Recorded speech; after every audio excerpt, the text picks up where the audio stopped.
Amén y amén. ¿Se pueden sentar todos? Bienvenidos todos a Costo en Español. Mi nombre es Andrés, soy el pastor de Costo en Español y hoy tengo el privilegio de comunicarles a ustedes la palabra de Dios. Pero antes de eso, quiero que le demos un gran aplauso a los nuevos miembros de nuestro grupo, Ricardo y Melissa. Muchísimas gracias por tomar parte de nuestro grupo de alabanza, de verdad, que es algo muy bonito.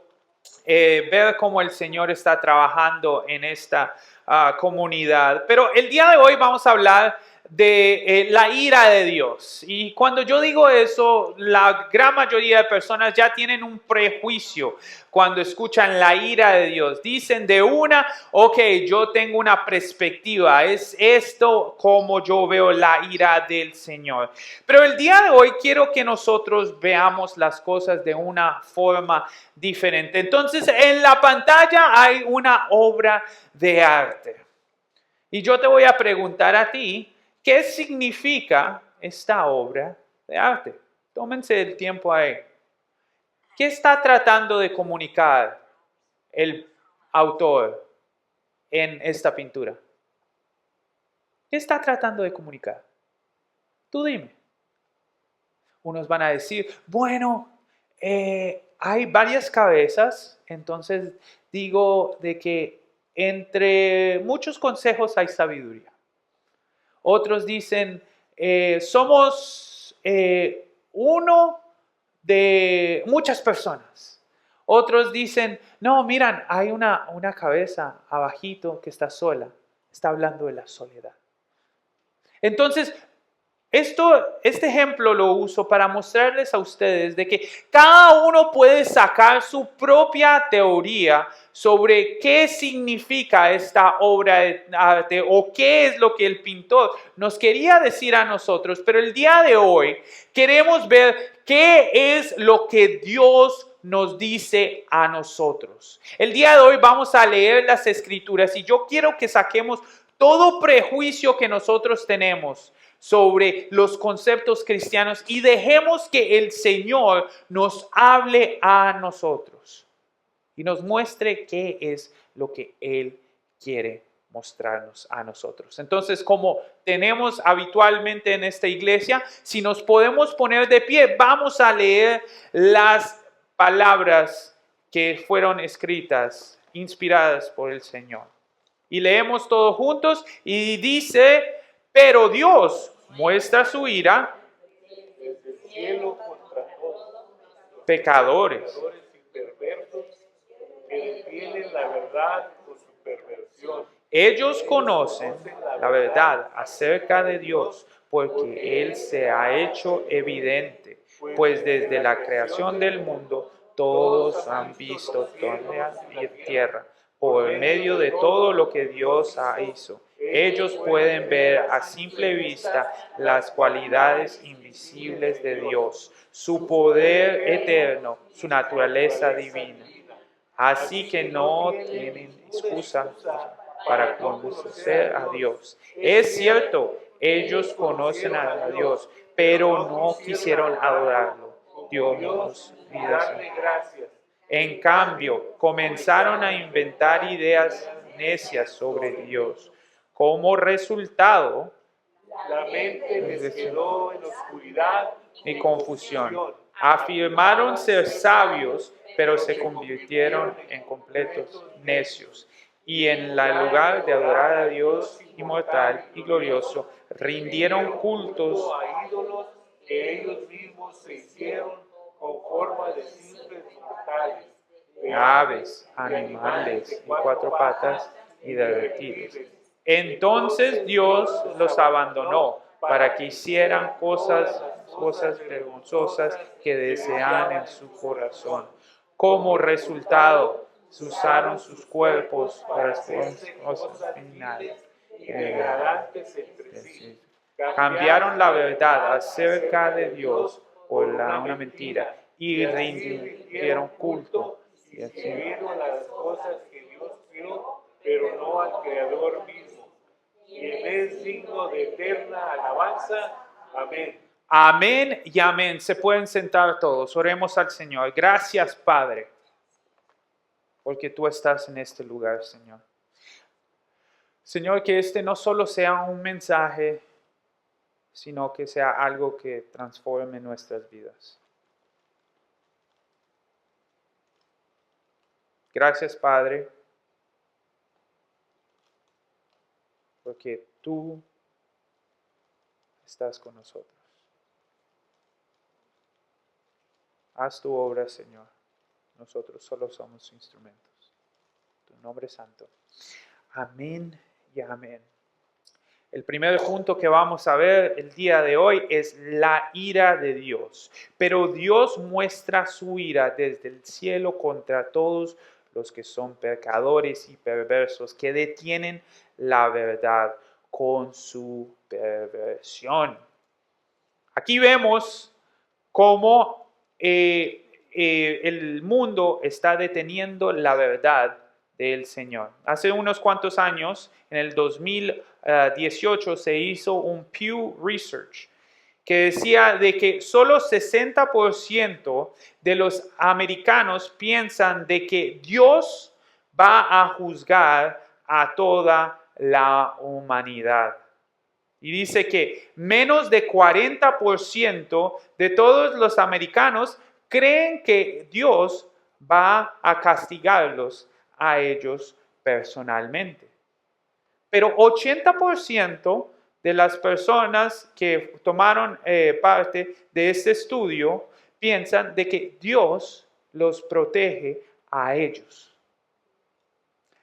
Esto nos muestra a nosotros que la gran mayoría de personas solo ven a Dios como amor, porque es fácil hablar del amor de Dios. Es fácil de dirigir y es fácil de enseñar. Pero al entender la ira del Señor, entendemos quién es Dios. La verdad es que Dios es amor, pero también Dios es juicio y Dios es su ira. Quiero que ustedes se imaginen a un padre que tiene un cinturón o una correa para castigar a su hijo y ve que su hijo no está haciendo lo que debe hacer. Y el padre le dice al hijo, hijo, ve a limpiar tu cuarto. Y el hijo dice, no voy a limpiar mi cuarto. El padre mira al hijo y le dice, ok, y no lo castiga. ¿Qué tipo de padre es este padre? Este es un mal padre.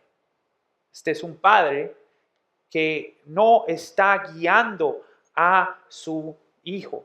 Pero la gente piensa que esto es lo que es nuestro Señor. Un padre que solo está aquí para mirarnos, para cuidarnos, pero nunca está aquí para corregirnos. Que Él está aquí y no nos está poniendo atención cuando estamos haciendo las cosas malas.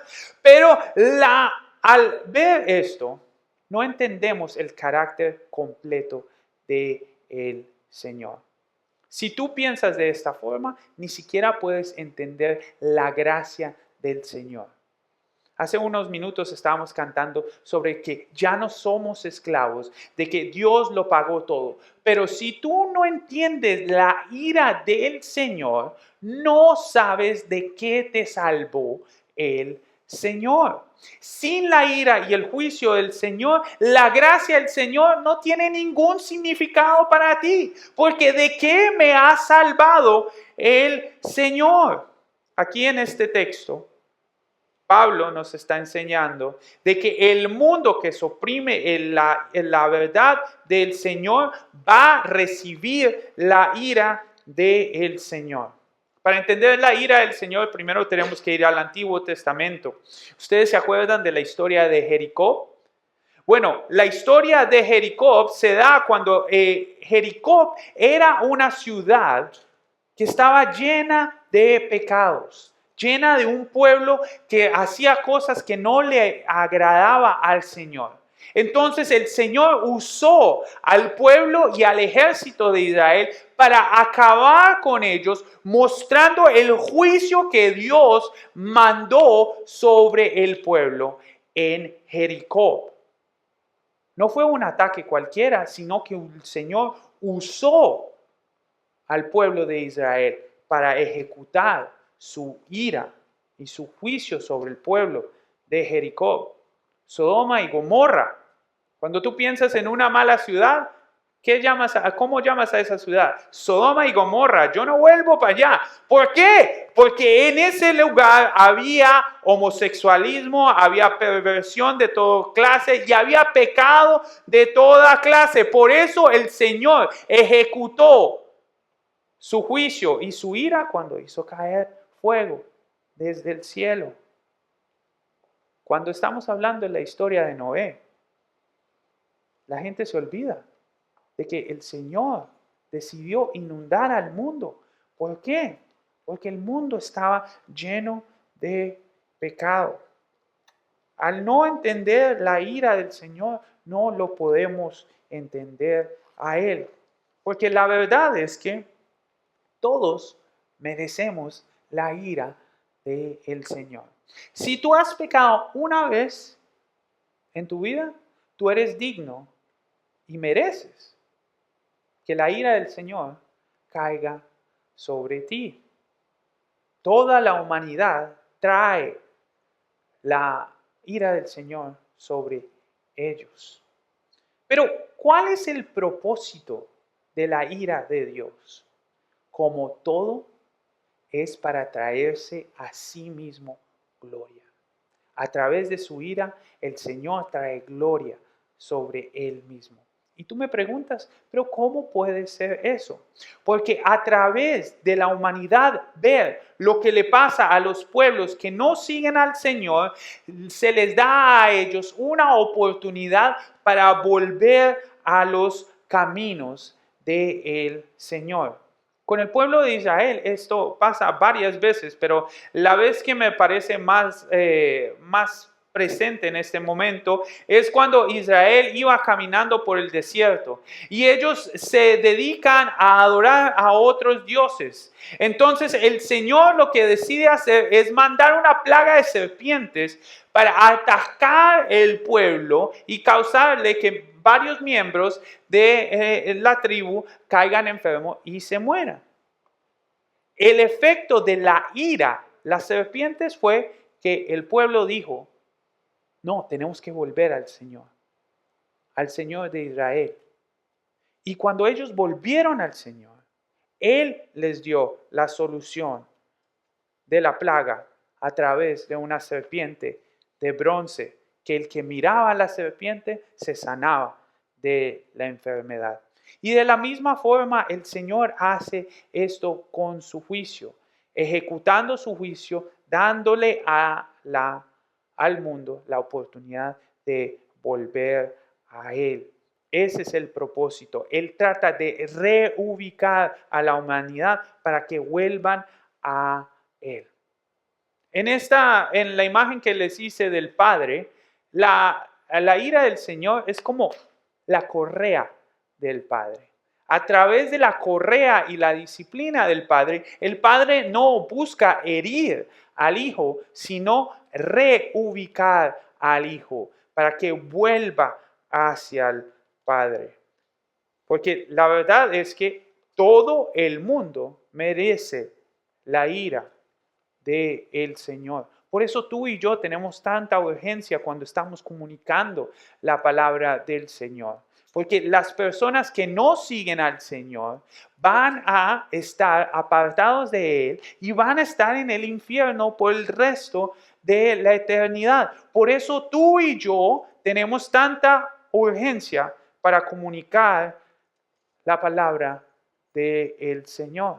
Ahí vemos que el Señor es un Dios de amor, pero a la misma vez Él es un juez. Y sobre todos los que no lo siguen a Él, cae la ira del Señor. Tú y yo, como cristianos, no nos tenemos que preocupar de la ira del Señor. ¿Por qué? Porque Cristo pagó nuestra deuda en frente del Padre. Cuando Jesucristo subió a la cruz del Calvario, Él sobre él cayeron todos los pecados del mundo. Y como resultado de eso, tú y yo, aunque somos seres imperfectos, no nos tenemos que preocupar de que la ira del Señor caiga sobre nosotros. Por eso cuando cantamos estas canciones de que no soy esclavo, de que Cristo lo pagó todo, nosotros damos gracias, porque lo que nos esperaba a nosotros era un mundo donde nosotros estábamos separados constantemente del Señor, un lugar de sufrimiento, porque eso es lo que le espera a todos los que no siguen a Cristo. Pero aquí les quiero compartir algo. Pero eso no significa de que el Señor no mande aflicción a nuestras vidas. Ese punto es importante. A veces el Señor manda aflicción a nuestras vidas. Siendo cristianos, el Señor manda aflicción a nuestras vidas. Hay muchas veces que como cristianos estamos haciendo cosas que no debemos hacer. ¿No es cierto? Hay veces que nos encontramos en momentos donde no estamos haciendo las cosas que debemos hacer. Entonces el Señor, a través de la aflicción, nos llama a nosotros, como llamó al pueblo de Israel, para que volvamos a su presencia. Piensen en Job. Piensen en todos los apóstoles. Todos ellos sufrieron por el Señor. ¿Quién de ustedes quiere tener más fe este año? ¿Quién quiere tener más fe? Amén, amén. Amén. ¿No es cierto? Sí. Esa era una trampa. Porque el que quiere más fe tiene que poner su fe en prueba. Si tú quieres más fe, si tú te quieres desarrollar y ser un cristiano más fuerte, tienes que estar listo para someter tu carácter al fuego. Y en esos momentos vas a ver cómo el Señor obra en tu vida. Le da un nuevo significado a la frase, al verso bíblico que nos dice de que el Señor usa todo para el bien de los que lo siguen a Él. La ira del Señor va a caer sobre el mundo. Tú y yo no nos tenemos que preocupar de la ira del Señor, pero a la misma vez tenemos que entender de que sí va a haber aflicción en nuestras vidas, pero diferente al mundo, que la ira del Señor los va a condenar, nosotros somos corregidos por nuestro Padre para volver a Él. El punto número 2 es que todos estamos sin excusa. Por medio de todo lo que Dios ha hecho, ellos pueden ver a simple vista las cualidades invisibles de Dios, su poder eterno, su naturaleza divina. Así que no tienen ninguna excusa porque Dios se ha hecho claro. ¿Alguna vez ustedes se han tomado el tiempo para mirar afuera de noche cuando las luces están apagadas y se pueden ver todas las estrellas? Uno se siente bien chiquito cuando uno hace eso, ¿no? Uno ve como todo el universo está encima de uno.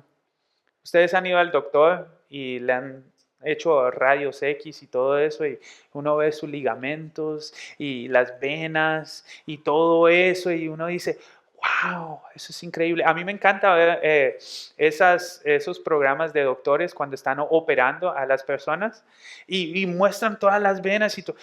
Wow, eso es increíble. Esta semana yo tuve el privilegio de ir al Help Pregnancy Center, entonces estuve con varias mujeres que están a punto de dar a luz.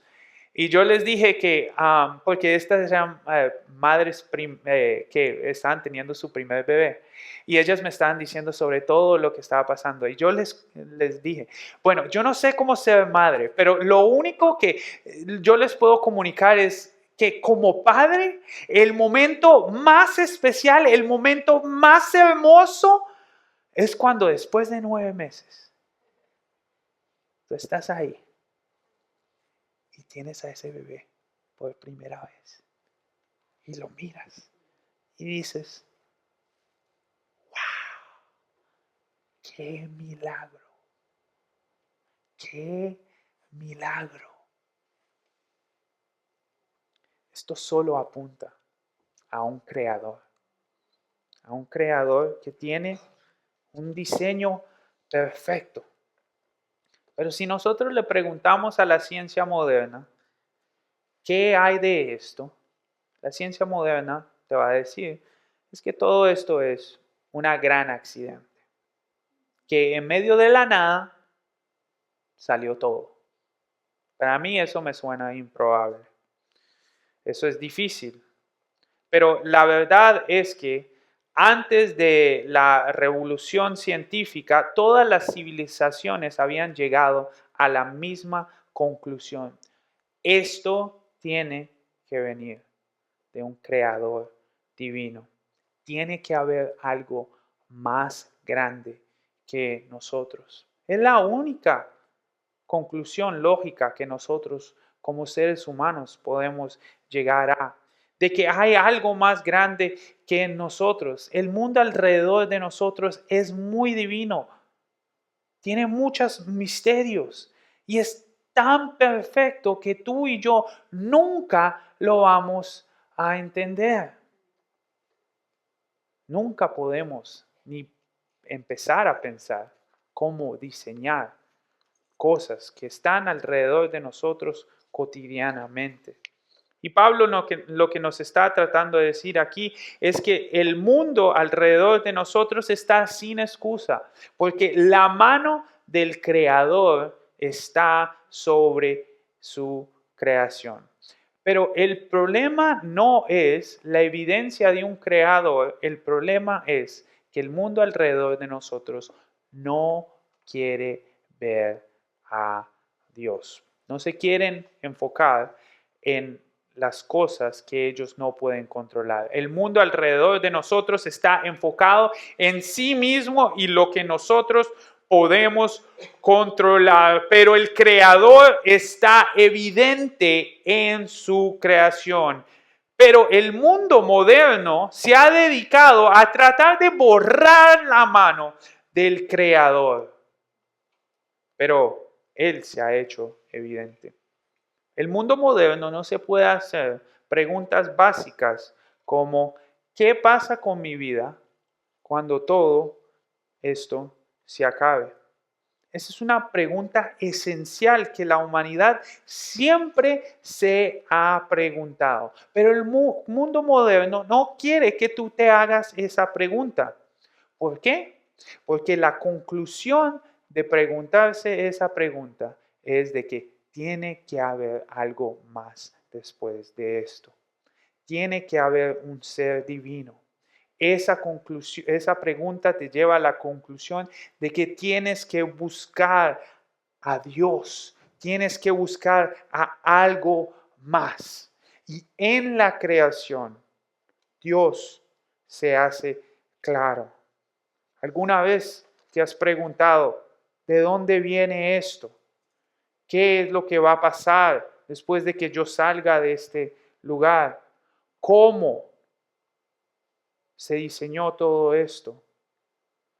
En Jesucristo, en nuestro Dios, nosotros tenemos ese Creador. El que tiene control de este mundo quebrado y dañado es Él. Él está al control de todo esto. A mí me encanta hablar con personas inteligentes que me pueden enseñar algo. Y con los científicos, de verdad, el Señor no me dio ese don. No tengo ese don de entender la ciencia. Pero me gusta hablar con los científicos porque son personas muy inteligentes y que les gusta hablar y que son de mente abierta.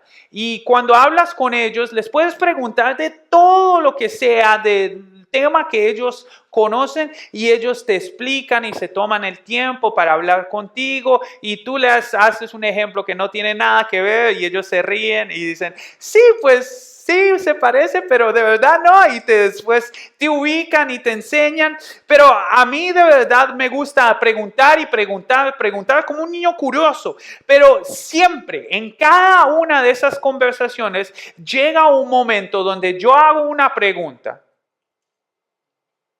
Y el científico se me queda mirando y dice, bueno, pastor, esos son los misterios del universo. Nunca vamos a saber. No podemos entender por qué ciertas cosas son como son. Y en esos momentos queda claro de que lo que vemos alrededor de nosotros fue creado por un poder divino. Y su nombre es Jesús. Hay más evidencia sobre la vida de Jesús que de la gran mayoría de personajes históricos que nosotros enseñamos en los colegios. Hay más evidencia sobre la vida de Jesús que estas personas históricas que nosotros sabemos que existieron. La evidencia no es el problema. El problema es que la gente no quiere creer en Jesús. ¿Tú quieres acabar con el cristianismo? Tú y yo podemos acabar con el cristianismo el día de hoy. ¿Saben cómo? Si tú produces el cuerpo de Jesús, se acaba todo. Si tú produces los huesos de Jesús, se acaba todo. Pero el mundo intenta y intenta y intenta, pero no puede. ¿Por qué? Porque Jesucristo resucitó. El día de hoy tú puedes ir a ver la tumba de Mohammed. Y ahí está la tumba. La tumba de Gandhi. Tú puedes ir el día de hoy. La tumba de Confucius. Tú puedes ir y puedes ir a verlo. Pero ustedes saben qué van a ver cuando llegan a la tumba de Jesús. Absolutamente nada. La evidencia no es el problema. El problema es que el mundo no quiere creer en él. Entonces, ¿cómo aplico esto a mi vida? Cuando me voy a mi casa, tengo que entender de que hay un poder más grande sobre mi vida. Tú y yo nos hemos vuelto yoístas. Yo puedo, yo. Pero en esos momentos tenemos que acordarnos de que hay un poder divino que está guiando nuestras vidas. Cuando ustedes tengan tiempo les voy a contar la historia, cómo conocí a mi esposa. A los 15 años nos conocimos y después nos encontramos en Estados Unidos. Y la mujer que empezó en Cuba, después Cali, llegó a mi casa. Eso es parte de un poder divino. Y muchas de nuestras vidas son guiadas por un poder divino. Amén, sí, amén. Amén. Y hoy nos encontramos aquí. Es el Señor quien está guiando tu vida. No solo mi vida, sino tu vida. Esas cosas que no te gustan de tu vida, el Señor las está guiando. Nada está fuera de control. Relájate. Él está al control. El tercer punto que nosotros sacamos de este estudio de la palabra del Señor es de que la humanidad tiene que adorar. Entonces, el texto bíblico nos enseña, cambiaron la verdad acerca de Dios por una mentira y rinden culto y sirven a cosas que Dios creó, pero no al Creador mismo. El único que es digno de alabar es el Señor. Pero el ser humano no quiere adorar al Señor. Nuestra cultura moderna dice de que nosotros hemos superado eso, de que ahora no rendimos culto a nada, que nosotros somos ya independientes y que hemos dejado la adoración atrás. Pero a través de la Biblia vemos que el ser humano tiene un instinto, un diseño en nosotros por adorar. Y lo que hemos hecho como sociedad es que hemos reemplazado al Señor por cosas que el Señor creó, pero no al Creador. En nuestra cultura moderna, nosotros le rendimos culto al ser humano. ¿Ustedes han notado eso? Yo me voy a mantener jovencito, sin arrugas, voy a estar perfecto, voy a llegar a todas mis metas, voy a olvidar a todo el mundo y voy a adorar a mi propia vida. Yo me vuelvo mi propio Dios. Mi familia se ha vuelto mi Dios.